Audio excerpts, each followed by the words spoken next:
사도가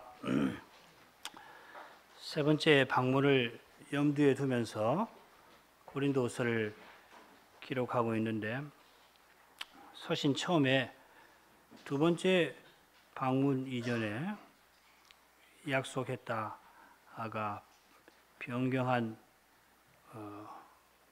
방문에 관해서 길게 언급하죠.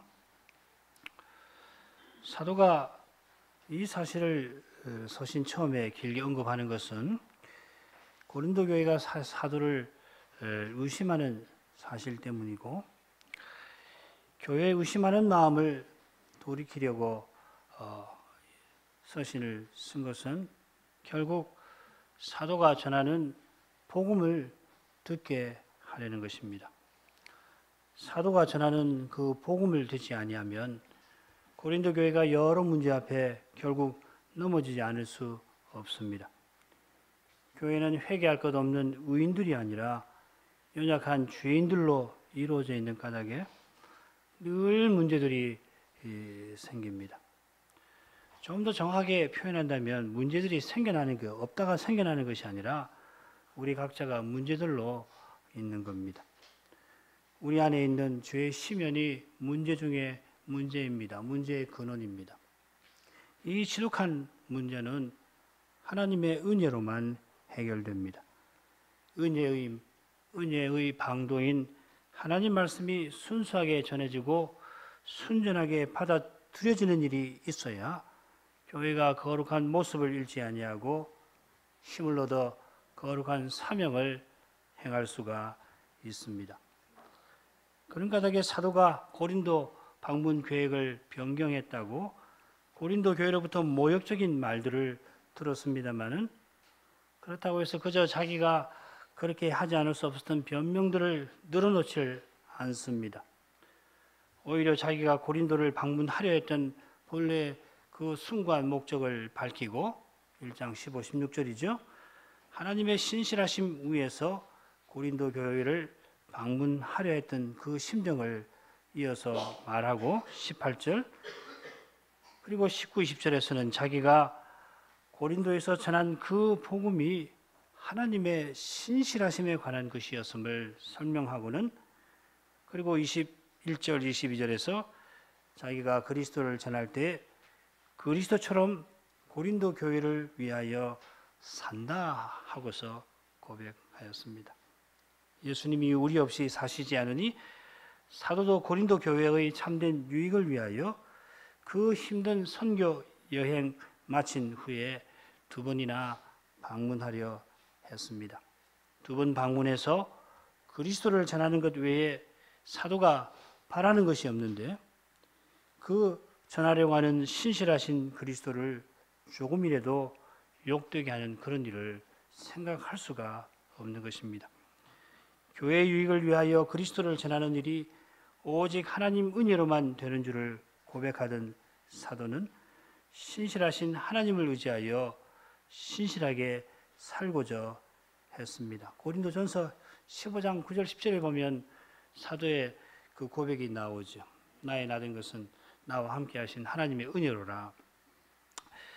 자, 그러면서 사도는 심오한 교훈을 고린도 교회와 오늘 우리에게 베풉니다. 만일 우리가 시간이 넉넉하다면 가령 고린도후서 1장 15절부터 22절에서 하나님의 신실하심에 관하여 정말 몇 시간이고 시간이 주어진다면 수십 시간 아니 1년이라도 배울 수가 있을 겁니다. 하나님의 약속이 얼마든지 그리스도 안에서 이해가 된다. Yes! 영어로 하면 이해가 된다는 표현에 얼마나 심한 교훈이 담겨져 있습니까? 이건 모든 성경이 내게 대하여 증거하는 것이다 하신 주님의 말씀과 사실상 동일합니다.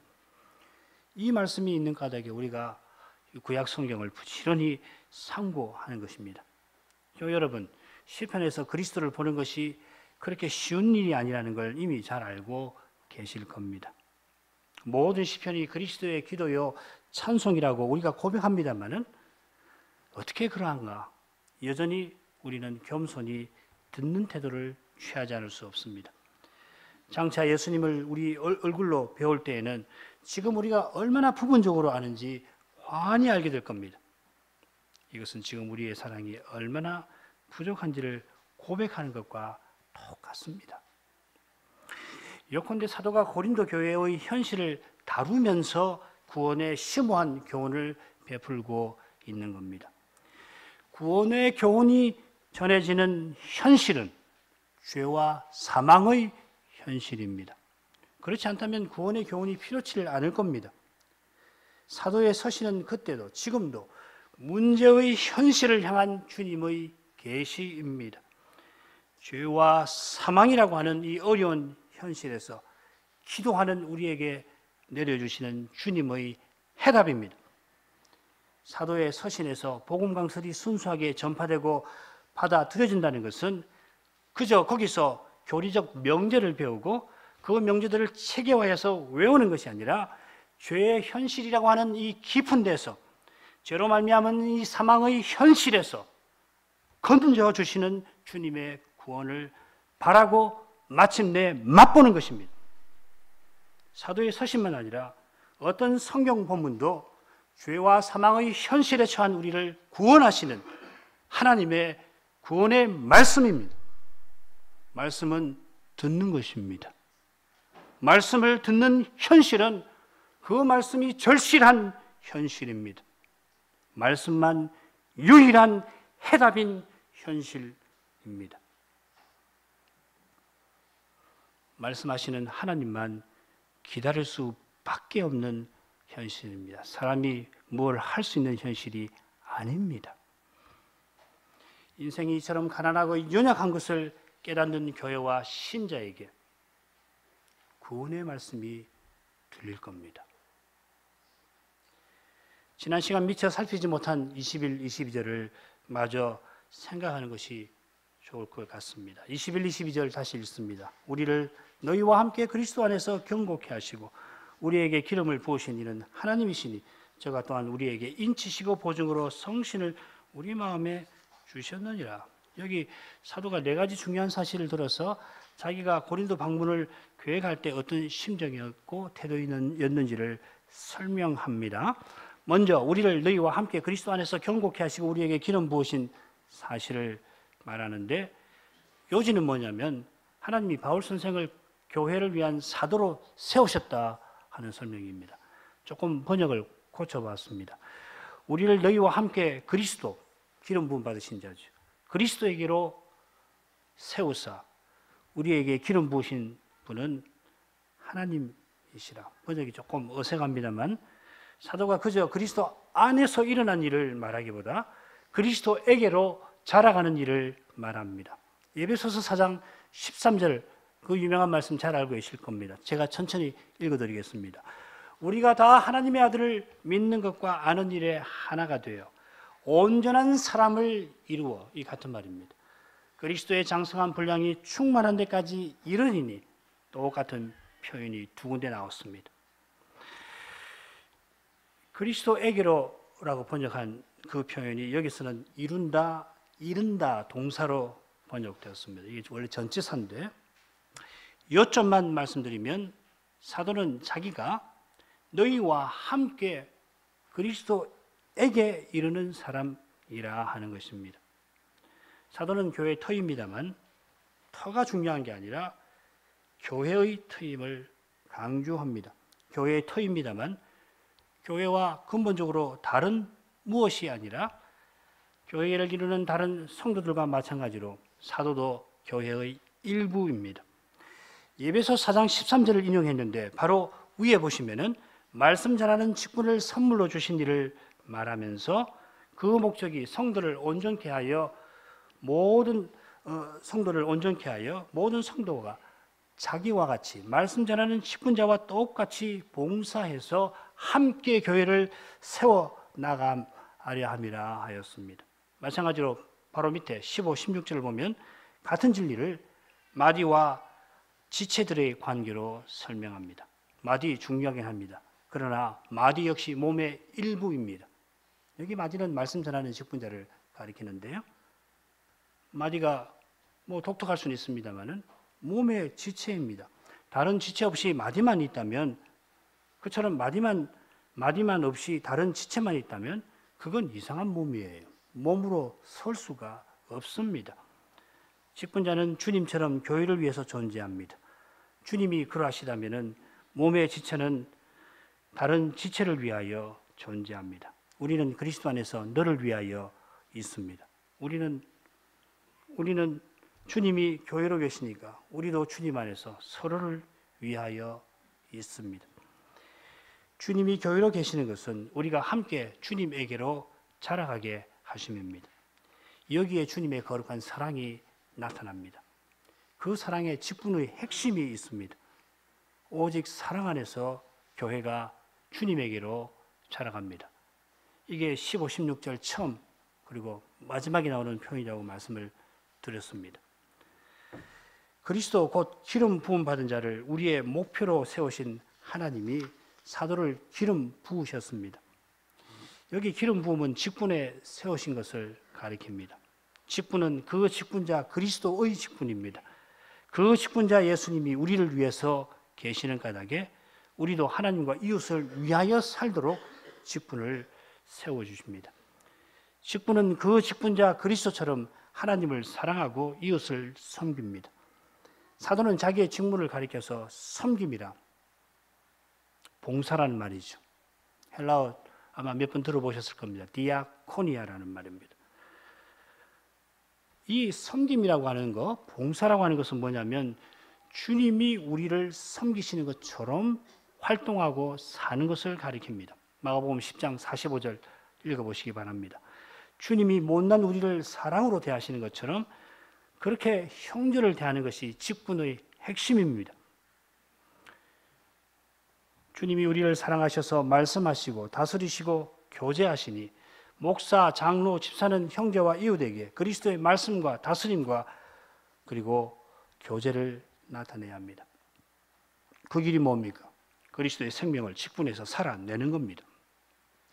에베소 4장에서 사도는 말씀 전하는 직분을 언급하면서 성도를 온전케 하여 봉사일을 하게 함이라 하는데 이 봉사의 일이 장로와 집사의 직무이고 나아가 모든 성도의 섬김입니다. 소명입니다. 중요한 것은 목사의 활동이나 장로, 집사의 활동이나 나아가 성도가 소명으로 행하는 활동이 똑같이 봉사라는 사실입니다. 주님이 맡긴 소명은 각각 다릅니다만은 소명은 똑같이 봉사합니다. 섬기시는 예수님을 드러내는 것입니다. 소명은 주님의 사랑을 드러내는 수단입니다. 소명은 주님의 영광을 드러내는 창문입니다. 주님이 우리 안에 사셔서 자기를 드러내시는 방도입니다. 오직 믿음으로 소명을 이룹니다. 자기를 부인하지 않고 소명이 무엇인지 알 수가 없습니다. 자기가 교회에서 무엇이 되어보려고, 이 세상에서 뭐가 되어보려고 하는 사람은 절대로 주님을 드러내지 못합니다. 소명 이룰 수 없습니다. 교회와 함께 그리스도에게로 자라가도록 사도를 세우신 하나님은 인치시고 보증으로 성신을 주셨습니다. 여기 인친다는 말은 소유권을 나타냅니다. 하나님이 사도를 내 것으로 삼으셨다는 말입니다. 에베소서 1장 13절, 14절 비슷한 말씀이 나와서 읽어보겠습니다. 그 안에서 너희도 진리의 말씀 곧 너희 구원의 복음을 듣고 그 안에서 또한 믿어 약속의 성신으로 인치심을 받았으니 이는 우리의 기업의 보증이 되사 그 얻으신 것을 구속하시고 그의 영광을 찬미하게 하려 하심이라. 여기서는 성신으로 인치셨다.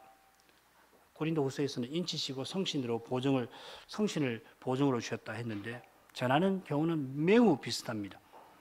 하나님이 성신으로 우리를 인치셔서 자기 소유를 삼으셨는데 우리 안에 계신 성신은 장차 우리가 영원한 나라를 틀림없이 소유하게 될 그 일의 보증이 되십니다.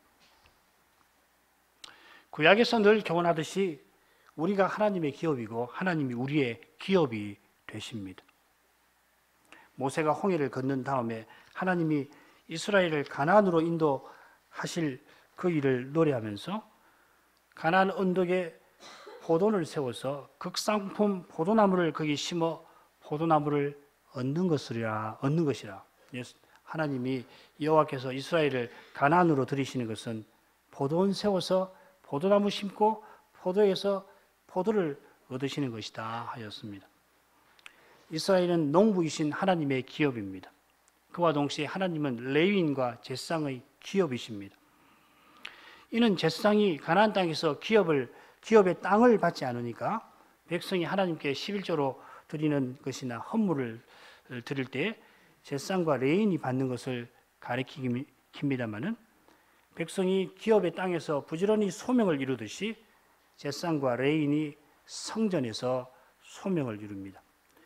제사장과 레위인이 성전 봉사에서 소명을 이루는 것은 백성이 기업의 땅에서 농사 짓는 것과 근본적으로 다르지 않습니다. 하나님이 주시는 것으로 하나님의 뜻을 이루고 하나님의 영광을 드러내는 것입니다. 시편 16편에서는 이렇게 이야기합니다. 여호와는 나의 산업과 나의 잔의 소득이시니 시인은 내게 줄로 지어준 구역은 아름다운 곳에 있다 하면서 하나님이 주신 기업의 땅에 관해서 말하는데 그 땅에서 시인은 결국 하나님을 얻고자 하는 것입니다. 여호와가 나의 산업과 나의 잔의 소득이시다. 우리도 같죠. 우리도 다르지 않습니다. 갈라디아서 6장 8절을 읽어보겠습니다.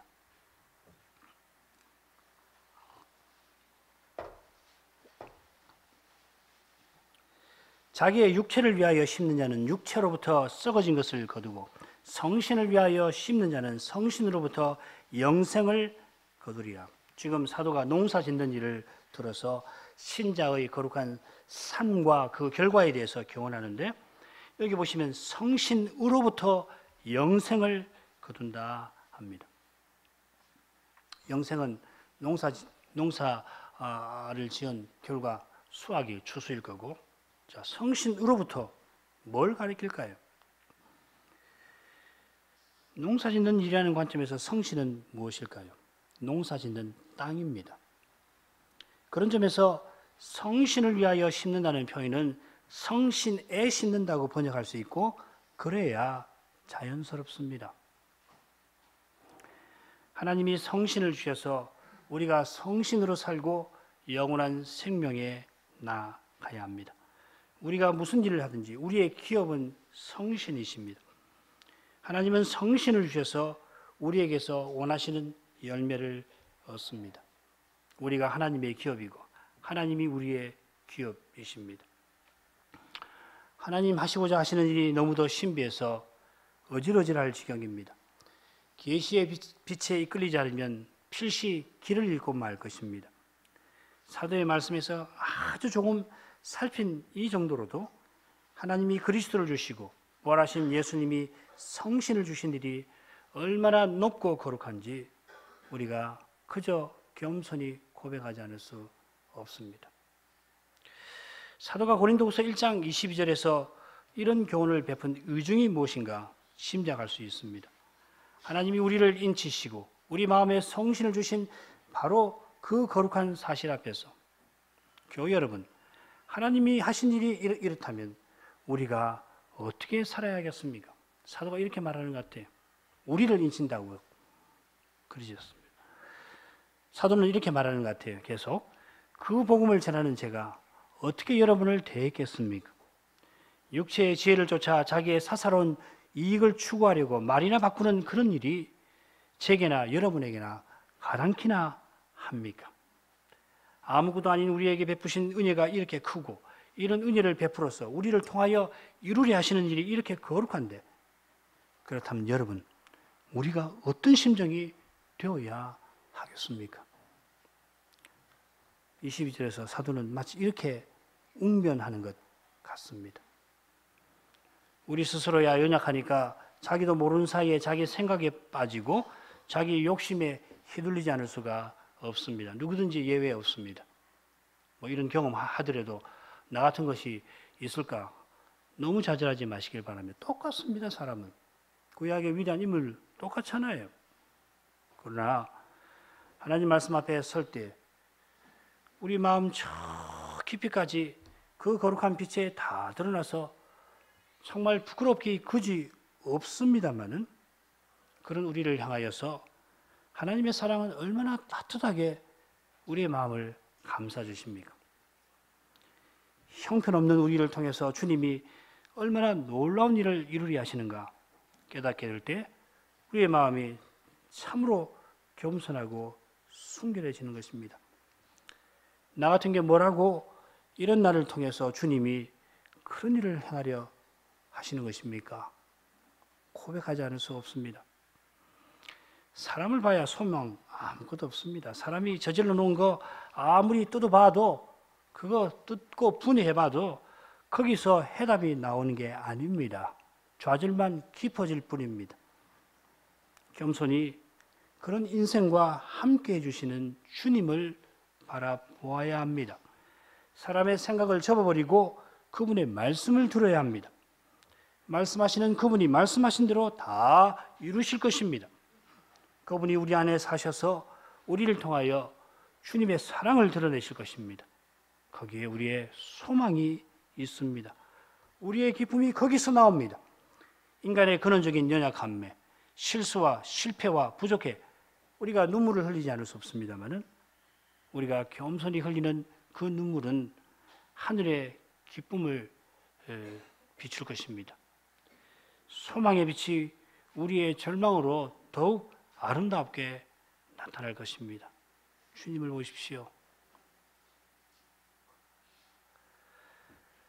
사도가 서신 처음에 방문 계획을 변경한 사실을 길게 다루는데 단락의 마지막에 이르러서 변경한 이유를 언급합니다.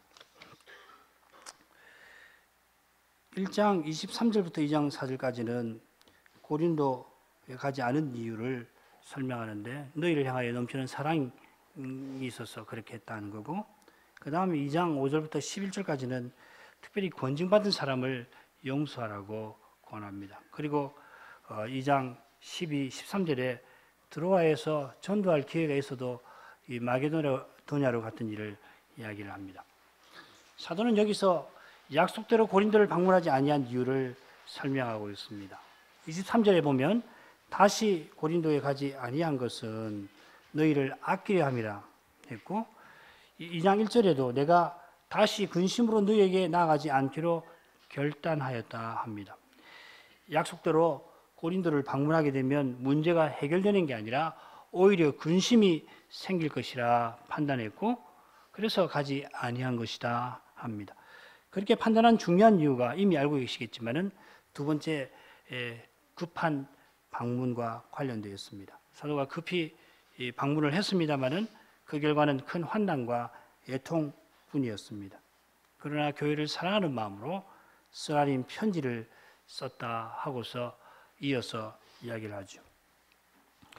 디도편에 그 편지가 고린도 교회에 전달된 다음 사도가 그렇게 염려하던 문제가 해결된 것 같습니다. 둘째 부분은 그 사실과 연결되어 있습니다. 사도는 권징받은 사람을 고린도 교회가 용서하도록 사랑을 나타내도록 부탁합니다. 이 부탁은 고린도 교회가 모진 마음을 품고 있다가 사탄에게 속을까 염려했기 때문입니다.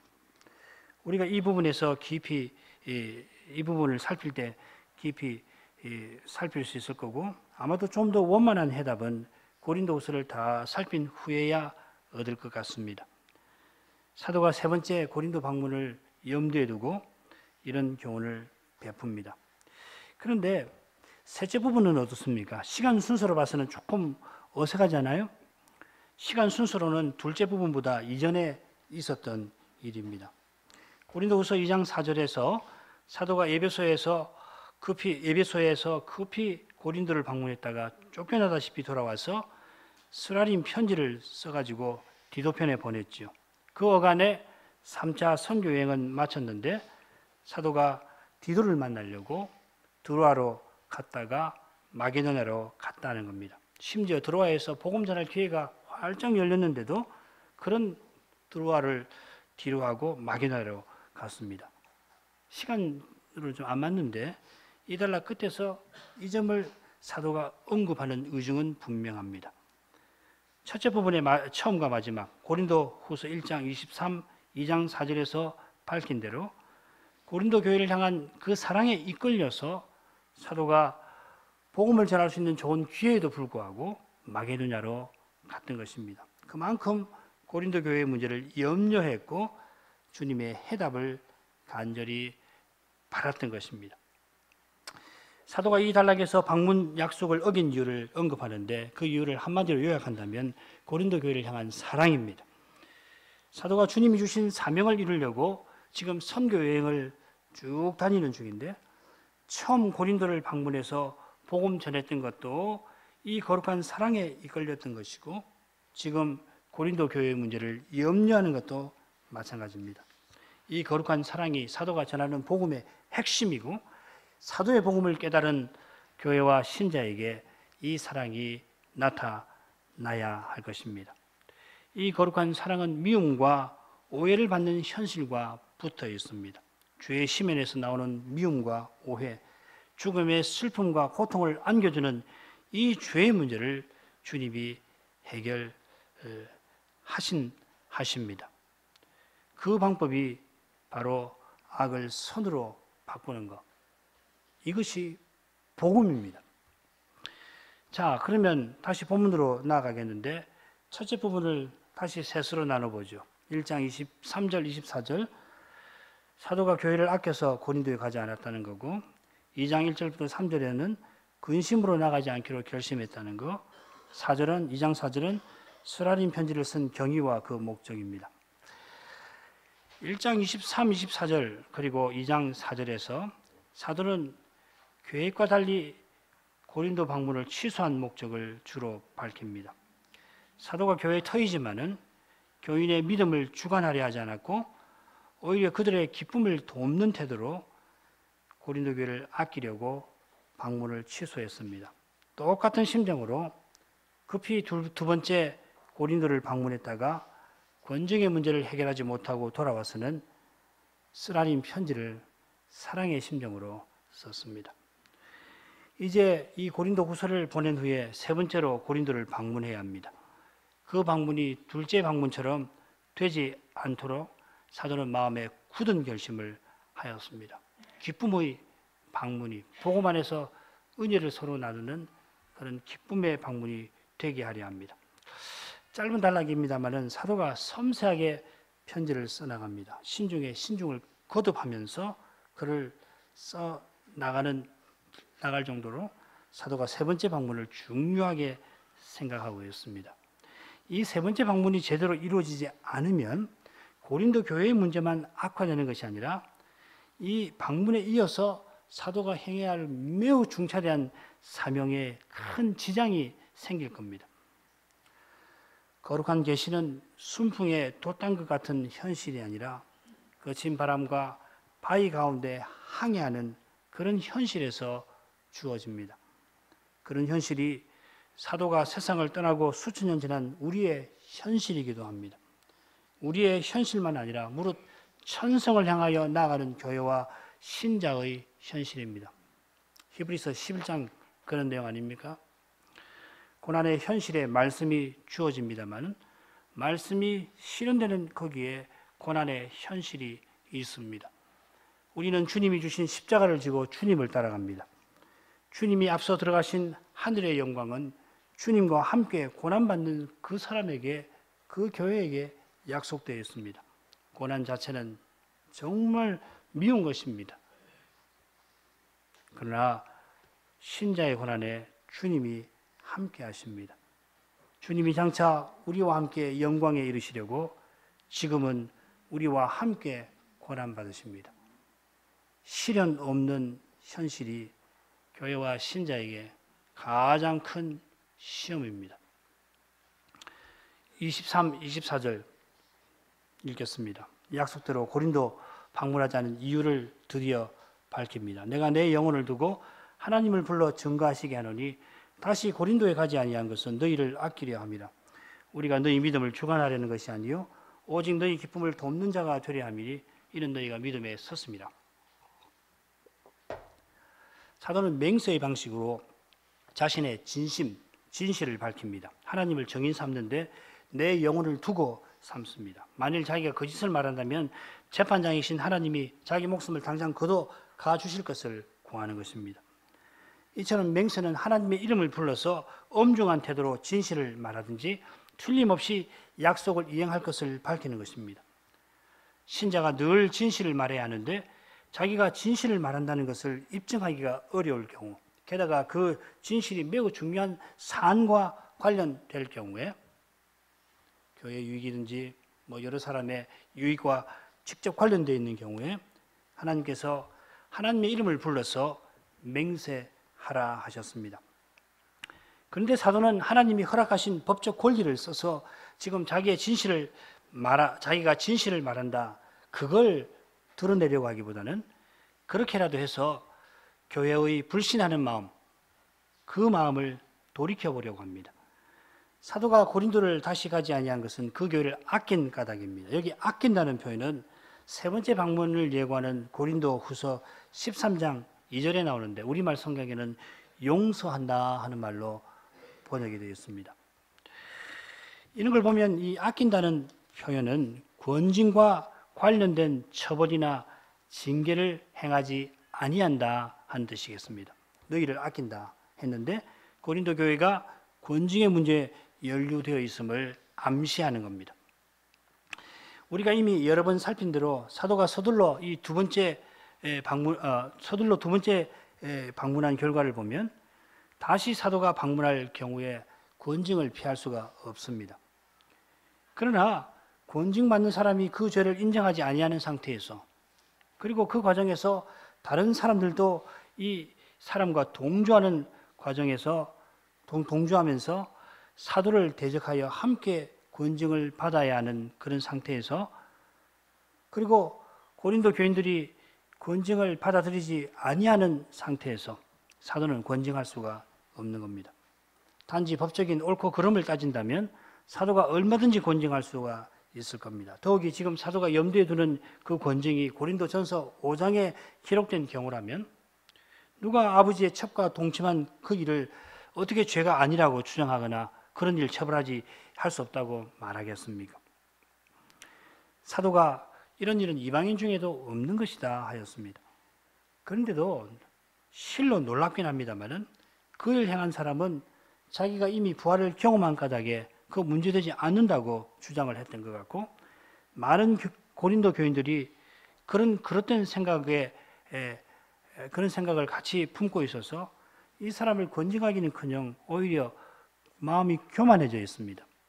고린도전서 5장 2절에 보면 그렇죠. 너희가 권징하기는커녕 오히려 너희 마음이 교만해졌구나 합니다. 다음 주에 아마 이 문제를 조금 자세히 말씀을 드리게 될 것 같은데, 아무튼 오늘날 우리로서는 잘 납득하기 어려운 현실입니다만은 이런 어처구니 없는 현실에서 사도는 권징을 미룹니다. 사도가 이런 태도를 취하는 것은 권징할 수 없어서 안 한다기보다는 사랑의 심정으로 권징하려고 하는 것이고, 죄를 징벌하려 하는 것보다 죄인을 회복하려는 그 목적을 위함입니다. 우리 한국 교회가 워낙 권징을 하지 않으니까 말씀대로 권징하는 일이 귀하긴 합니다만은, 권징이 있다는 사실 자체는 그 자랑할 일이 아니라 슬퍼할 일입니다. 교회 안에 권징해야만 하는 무서운 죄가 드러난 겁니다. 하나님 앞에서 온 교회가 겸비해야 할 일입니다.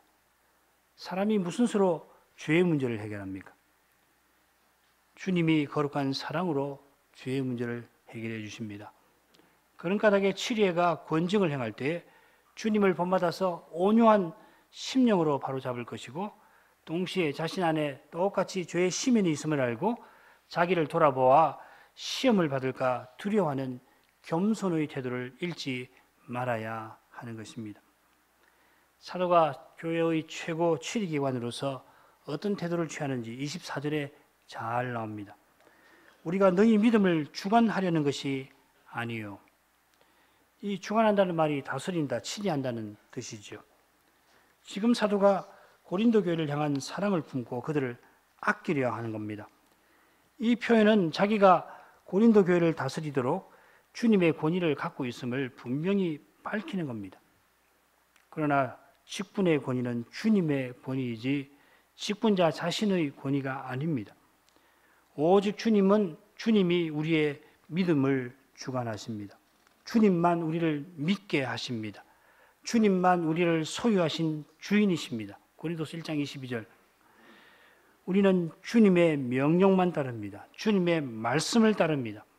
참된 믿음은 목사가 하나님 말씀을 전하니까 그 하나님 말씀을 받드는 것이지 목사의 말을 따르지 않는 겁니다. 목사는 그리스도의 직분자로서 말씀만 순수하게 전해서 자기는 뒤로 물러가고 오직 주님이 나타나시게 해야 합니다. 신자들이 무슨 문제가 생겨서 목사를 찾을 때에 목사는 그 문제와 관련된 주님의 교훈을 알려드리면서 혹 잘못 아신 것이 있으면 바로 잡아드리고 혹 그 일을 바로 알지만 행하기가 어려워 하시면은 약하면은 붙들어 드리기도 하는 겁니다만은 결국은 신자가 주님의 말씀을 깨달아 성신의 인도를 받아 나가는 것이에요. 성신님이 그래서 우리 안에 계시는 거라고요. 성신님이 우리 안에 계셔서 말씀으로 친히 우리를 인도하시는 겁니다. 사람을 의지하는 거 아니에요. 지혜를 구하고 충고를 듣고 그것이야 겸손한 믿음에 당연히 있는 것이고 더구나 경험이 있거나 여러 면에서 그 일에 대해서 잘 알고 계시는 분에게 분이 충고한다는 것은 사랑을 표시하는 거니까 그 사랑의 충고를 조언을 잘 듣는 것은 합당한 것입니다만은 결국은 자기가 하나님 말씀을 깨닫고 나아가는 거예요. 성신은 그렇게 인도하시는 거라고요. 어떤 목사나 어떤 사람이 자기 삶을 책임져 주는 거 아니잖아요. 만일에 어떤 목사가 너하고 결혼해라. 만약에 그런다면 여러분 뭐라고 그러시겠습니까? 저 목사 이상한 목사 아니야. 무슨 문선명이야. 그러실 거 아니에요? 그렇습니다. 자기가 뭐 중매도 쓰고 그러지만은 결국은 자기가 봐서 저 사람이 믿는 사람이고 서로의 은사를 봐서 혼이 나면은 주께서 기뻐하시겠다. 그러고서 서약을 하는 것이지 그런 거 없이 그냥 그런 건 아니잖아요. 다른 것도 마찬가지예요. 성신 인도는 그런 것이라고요. 그러지 않고 목사에게나 혹은 교회 어떤 사람이나 부모에게 다 정해 주시오. 저는 따릅니다. 그건 맹신이지요. 뭐 맹신의 단계가 있으니까 그럴 때 겸손히 받으면 좋긴 합니다만은 언제까지나 그렇게 하는 거 아니잖아요. 자라서는 자기가 말씀을 깨닫고 그리고 성신님 인도를 받아가지고서 주께서 기뻐하신 뜻이 무엇인가를 확신하고 계속 은혜를 구해서 보이신 그 길로 가는 것이거든요. 치료에는 그런 거 하는 겁니다. 말씀을 듣는 것이 참으로 중요합니다. 그러니까 문제가 없더라도 강단에서 순수하게 말씀을 전하면 그 말씀을 순전하게 받을 때 성신이 안에서 그 말씀과 더불어 역사하심으로 신자답게 활동하고 살아갈 수 있게 되는 것입니다. 말씀이 있어야 되는 거예요. 말씀을 깨달아야 되는 겁니다. 자기가 깨달아야 되는 겁니다. 그래서 사도는 자기를 돕는 자라고 불렀습니다. 번역을 좀 고칩니다. 우리는 여러분의 기쁨을 위한 동력자들입니다. 사도는 주관하고 군림하여 명령하는 사람이 아니라 고린도 교회를 위하여 일하는 사람입니다. 게다가 사도는 혼자 일하지 않고 디모데, 디도, 실라와 함께 일하는 일꾼입니다. 고린도전서 3장 9절에도 똑같은 표현이 나오는데 아볼로, 베드로가 동력자라 하였습니다. 자기가 사도라고 해서 디모데나 디도와 다른 특별한 일꾼이라고 말하지 않고 그분들과 함께 주님의 명령을 받드는 일꾼이라 하는 것입니다. 이 일꾼들은 너희의 기쁨을 위하여, 너희를 위하여 일합니다. 주님의 일꾼은 교회를 위하여 일합니다. 주님이 교회를 위하여 계시는 까닭입니다. 주님이 그러하신데 만일 일꾼이 자기를 위하여 교회가 있어야 할 것처럼 행동한다면 그 얼마나 악한 종이겠습니까? 거짓 선생이 그런 악한 종입니다. 주님이 우리를 위하시니까 우리도 서로를 위합니다. 나는 그리스도 안에서 너를 위하여 있습니다. 우리는 그리스도 안에서 서로를 위해서 있습니다. 이 점에서 직분자는 더합니다. 더욱 그러합니다. 여기서 사도는 그저 너희를 위하여 하지 않고 너희의 기쁨을 위하여 일한다 하였습니다. 특별히 기쁨을 언급한 의중을 짐작하시겠죠. 지금 권징의 쓰라림과 슬픔을 염두에 두고 하는 말입니다. 교회는 회개할 것 없는 의인이 아니라 사함받은 죄인으로 이루어져 있어서 자연히 죄의 현실을 피할 수가 없고 그 현실에서 우리가 슬픔과 아픔을 겪어야 합니다만, 그러나 그 슬픔과 아픔은 기쁨을 얻고자 함입니다. 참된 기쁨은 죄의 문제가 해결되는 거기에 있습니다. 죄를 그대로 두고는 참된 기쁨을 맛볼 수 없습니다. 성도의 교통이 안 되는 겁니다. 인간적으로 아무리 친해 보려고 해도 겉으로는 예의를 다해서 인사도 합니다만 참된 기쁨은 죄의 문제가 해결되어야 되는 거예요. 죄를 그대로 두고서는 하늘의 기쁨은 기대할 수가 없습니다. 계속 울어야 합니다.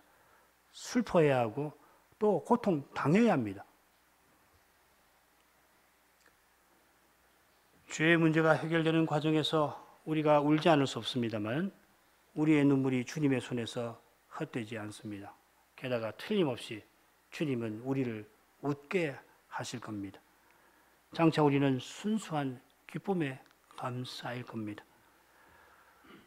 내가 웃음인지 웃음이 나인지 분간할 수 없는 그런 상태 한번 생각해 보십시오. 웃고 있는 내가 웃음인지 웃음이 나인지 그런 날이 옵니다.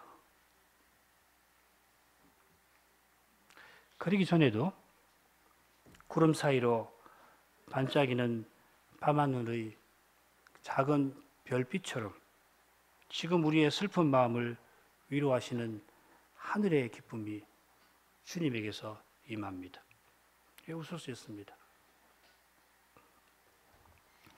사도가 자기를 주님의 일꾼이라 하면서 고린도 교회의 기쁨을 위하여 일하는 이유를 24절 끝에 밝힙니다. 너희가 믿음에 섰습니다. 고린도 교회에 심각한 문제가 벌어져 있습니다만 그들이 넘어지지 않았습니다. 믿음에 섰다 했는데 믿음으로 섰다고 하는 편이 더 좋을 것 같습니다. 사람이 봐서는 넘어질 것 같고 거의 넘어져 버린 것 같은데도 거미줄 같은 믿음으로도 넘어지지 않습니다. 우리도 마찬가지 아닐까요? 우리가 교회에 서서 가는 것이 우리의 연약한 믿음이라도 주님이 주셔서 그런 것 아니겠습니까? 그렇습니다. 참된 믿음이 사람에게서 나온 것이 아니라 그렇습니다. 사람에게서 나왔으면 진작 넘어졌겠죠. 고린도 교회도 그렇고 우리하고 별 수 있습니까? 우리보다 훨씬 훌륭한 교회들도 마찬가지 아닐까요? 우리가 믿는 주님이 우리를 붙드시니까 우리가 넘어지지 아니합니다. 훌륭한 신자가 많아서 위대한 목사님이 있어서 넘어지지 아니하는 것이 아니라 훌륭한 신자와 목사를 내놓으신 그 주님이 붙들고 계십니다. 부족한 신자가 많아서 넘어질 것 같은데 주님이 함께 하셔서 넘어지지 않습니다. 주님이 이처럼 일하시니까 사도도 일합니다. 주님이 함께 하시면 소망은 사라지지 않습니다. 그분이 영광의 소망으로 우리와 함께 하십니다. 기도하겠습니다. 거룩하신 하나님, 사도가 이제 고린도를 방문할 뜻을 품고 교회 유익을 위하여 신중에 신중을 거듭해서 서신을 기록해 나가는 것을 봅니다. 사람 보기에 소망 찾기가 너무도 어려운 현실입니다만 주님이 그 교회에 함께 하시는 사실에서 주님의 일꾼으로서 주님이 바라시는 일을 끝까지 이루려 하였습니다. 주님의 일꾼다웠게 주님의 심정을 품고 주님만을 의지한 까닭에 사도가 죄의 현실에서도 자기가 모욕받고 불신당하는 그런 현실에서도 구원의 빛나는 교훈을 전한 줄로 믿습니다. 그 교훈, 곧 주님의 교훈을 잘 받아서 저희도 어려운 현실을 만날 때 낙심치 말고 끝까지 거룩한 사랑으로 행할 수 있기를 구합니다. 예수님 이름으로 기도합니다. 아멘.